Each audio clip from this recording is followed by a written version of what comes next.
लौ त मेरो भगवान, यो कलियुगमा कस्तो दुर्दशा लायो। जसले जन्म दियो त्यही आमा धरो धरो रुनु पर्ने, बुढेसकालमा एक्लै हुनु पर्ने, उनैका लागि कर्म गर्यो, बाल सेतै फुलायो, छोराछोरी बजार डुलायो, रुँदै रुँदै भित्र पस्नुपर्छ।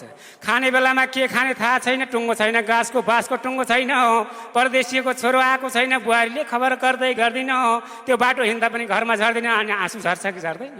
त्यस कारणबाट अहिलेको जमाना यस्तो भयो, पैसाले नातागुता सम्झिने कुनै कुरा भएन मेरो भगवान। त्यही भएर धोरो धोरो रोएका बाउआमालाई सम्झेर त्यो गरिएको कर्मका निमित्त कस्तो कर्म गर्यो, जुन कर्मले आज खाना होला, तर यस लोकमा खाना बस्न भए पनि परलोकमा राम्रो हुँदैन। आफूले जस्तो संस्कार सिकायो आफ्नो छोराछोरी त्यही सिक्ने हो, भोलि आफू पनि रुनुपर्छ, त्यो ज्ञान हुनु पर्यो। त्यही भएर भनिएको छ, भुल्न हुँदैन सुन, भुल्न हुँदैन, बाउआमालाई छोडी बाहिर डुल्न हुँदैन, भुल्न हुँदैन, कहिल्यै भुल्न हुँदैन, बाउआमालाई छोडी बाहिर डुल्न हुँदैन, भुल्न हुँदैन, भक्त भुल्न हुँदैन, बाउआमालाई छोडी बाहिर डुल्न हुँदैन।